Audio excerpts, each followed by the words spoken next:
সুপ্রিয় অডিয়েন্স, আপনারা দেখতেই পাচ্ছেন আমি একজন পার্সোনালি ঘুরতে আসার সময় একজন ভাই আমার সাথে দীর্ঘদিন পরিচিত, কিন্তু সে এখন আমি তার মতামতটা নেব। অর্থাৎ সে এই মুহূর্তে বাংলাদেশ পরিস্থিতিতে যে রাজনৈতিক অবস্থা, সে একজন ভোটার, একজন আদর্শ ভোটার, সে এখানকার ভোটার। আমি তার ম্যান্ডেটটা নিতে চাচ্ছি, সে কি বলে। সুপ্রিয় অডিয়েন্স, আপনারা দেখতে থাকেন। সুপ্রিয় অডিয়েন্স ভাই, আপনার নামটা কি জানতে পারি? আলী হাসান। আলী হাসান ভাই।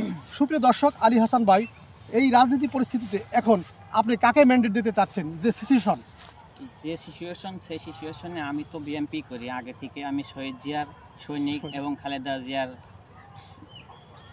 সৈনিক। সেই হিসাবে তারেক জিয়ার তারুণ্যর অহংকার হিসাবে আমরা বর্তমান যে তরুণ্যের তরিত্র আছে, সেই চরিত্র যদি আপনার তরুণের ভোটটা জানে শেষে হয়, তাহলে অবশ্যই দেশের জন্য, দশের জন্য, সবার জন্য মঙ্গল হবে।